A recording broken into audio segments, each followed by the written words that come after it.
So 3 days after the Alberta NDP released its attack budget, Husky Energy announced it's going to sell many of its Western Canadian oil and gas businesses to get out of what it can in Alberta.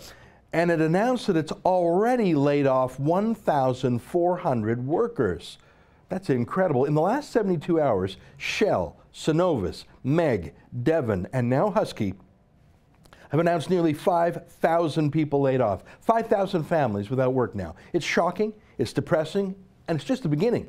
Because the NDP are not done yet. They haven't announced their oil royalty tax hikes or their global warming tax hikes. And Justin Trudeau hasn't brought in his promised carbon tax yet either. So this is just getting started. Now, there will be people who say, oh, this isn't the NDP's fault. It's the fault of low world oil prices. And it is true. Oil prices are low. But they've been at about $50 or less for 12 months now.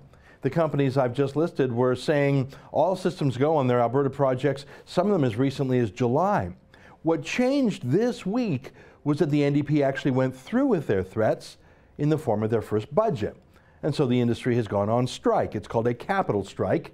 They just won't put in any money to be taken away by the NDP. I'm sure they're sorry to let go so many of their staff, but they're just not interested in being abused anymore. It's the capitalist equivalent of a labor strike. So far, $20 billion has fled Alberta this year and 65,000 jobs cut, or about one every 6 minutes. Well, it's low oil prices, NDP spin doctors would say, not Notley's fault. Well, look at what Husky did.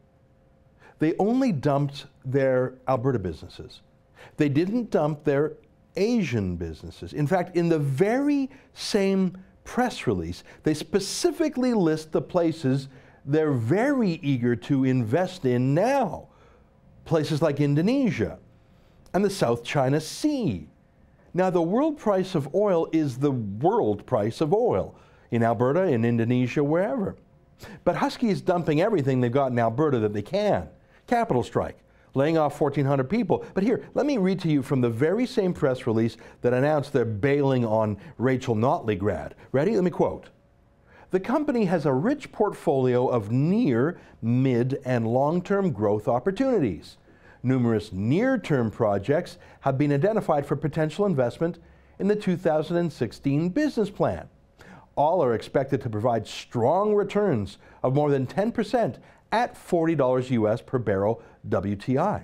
In addition, the break-even mark for future investments is $30 US per barrel WTI. Now, WTI stands for West Texas Intermediate. It's a price standard for oil. Right now, it's about $46 US a barrel. Husky says it can make good money as low as $40 a barrel. It says it can even make money as low as $30 a barrel. It says it's pouring investments into projects in 2016 it could hardly wait to get to work on, hiring people and making money and paying taxes. It's just not going to do that in Alberta anymore. Don't tell me it's low oil prices. It's not. It's Rachel Notley's war on the oil patch.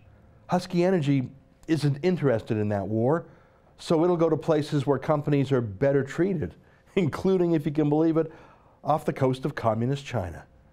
For TheRebel.media, I'm Ezra Levant.